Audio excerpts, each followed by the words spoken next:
Defending yourself is the fastest way to lose power.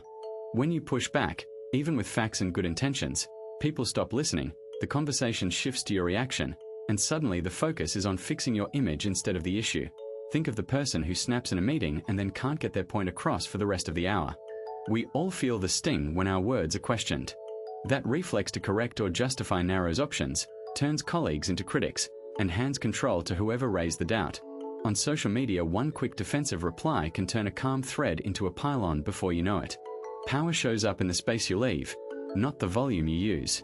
Small, deliberate moves, pausing, asking a clarifying question, or reframing, keep your authority and open doors, and in the next few minutes you'll see concrete moments from real conversations and simple alternatives that stop defense from draining your influence.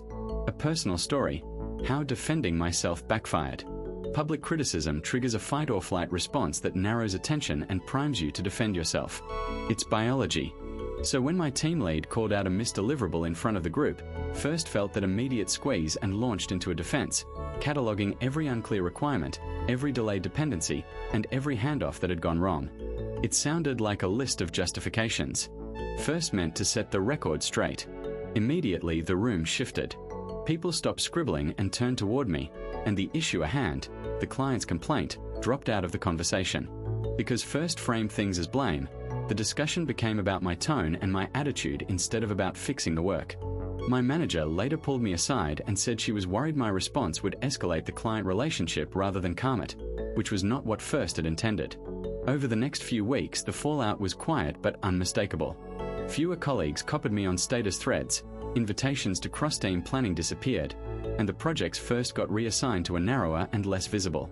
My attempt to defend my competence had changed how people perceived me. The label of combative stuck, and that perception reduced my ability to influence decisions. In effect, the short-term protection of my pride cost me the longer-term power to shape outcomes. Admitting first had made things worse felt uncomfortable. First asked for a private conversation, owned the way first had reacted, and focused on concrete steps to fix the client issue instead of replaying who was right. It didn't erase the misstep overnight, but shifting from defense to repair slowly rebuilt trust because people began to see me listening and acting rather than arguing. The concrete payoff was clear. Defending myself in the moment gave me a temporary sense of vindication, while the damage to relationships made it harder to lead and to get things done later on. How defensive reactions trigger escalation and erode influence. A raised eyebrow in a meeting can change the whole room's temperature. When someone snaps back to a critique, people hear a threat, not a clarification, and their instinct is to protect their position, so comments that might have stayed small turn into rows. In tech teams that rely on blunt feedback, a defensive interruption often kills further input. Teammates stop volunteering ideas because they expect pushback. That silence is telling. It reduces the flow of information and hands control of the conversation to the loudest voices. A quick denial often reads like an accusation. If a customer tweets that a shipment never arrived and the company replies with "that's not true," the result is rarely calm. Other customers join in, screenshots circulate, and what started as a single service issue becomes a reputational problem. That escalation happens because defensive language closes empathy and invites witnesses to police the interaction, which multiplies pressure on whoever responded first. Crossed arms and a sharp tone are small things that change perceptions.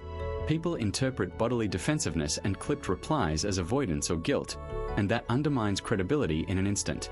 In performance reviews, for example, when a manager deflects feedback with excuses, direct reports take that as proof the manager isn't accountable, and trust erodes. Once trust shrinks, influence follows it out the door. Defensiveness also stalls problem solving. When someone blames colleagues or the process instead of exploring the root cause, teams loop on surface fights rather than fixing the issue. Think of a post-mortem where engineers point fingers and the discussion becomes about who was at fault. The real errors never get fixed, and the same problems recur. That repetition is corrosive.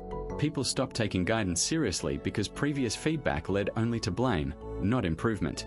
A terse reply in email can become a chain reaction that ends in HR or public escalation.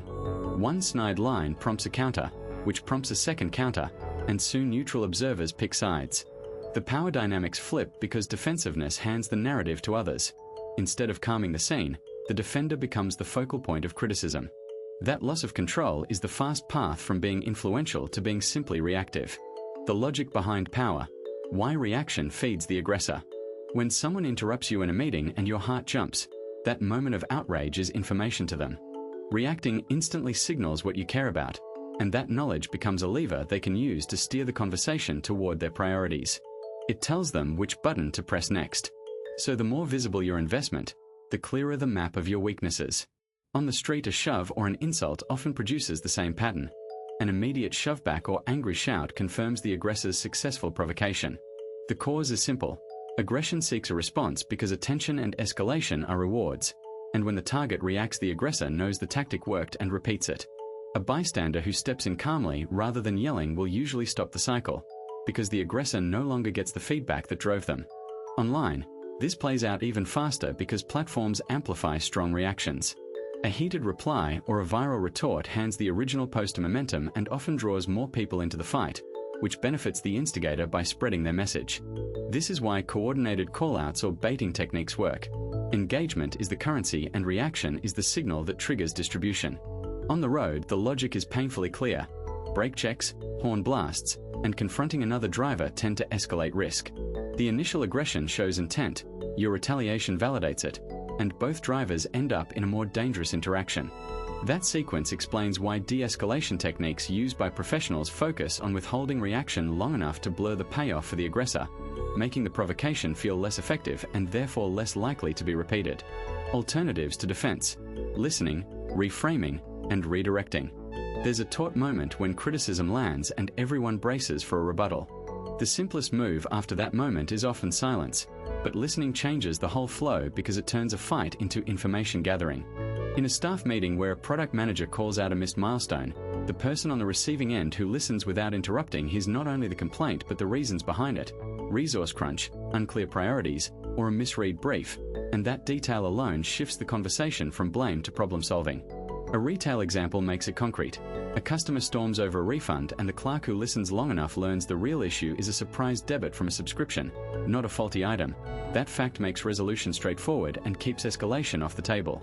There's a tightness that comes with hearing negative judgments, like the whole body tightening into defense.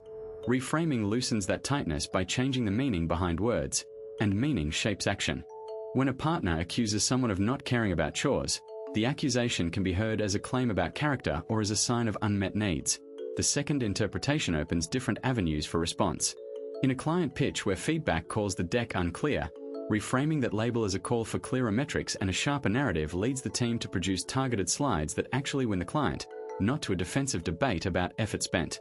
Arguments often get stuck repeating the same sentence over and over. Redirecting takes that circular energy and channels it toward next steps, which breaks the loop and restores momentum. Consider a school parent-teacher conference that starts with a complaint about attendance. Shifting the focus to what support the student needs, transport options, tutoring, or schedule adjustments, turns frustration into a plan. Online, a heated comment thread can be diffused when moderators steer the thread toward questions and evidence instead of insults, and the tone shifts because the focus moved away from scores to solutions. There's a natural temptation to flip between denying and shutting down when pressure mounts.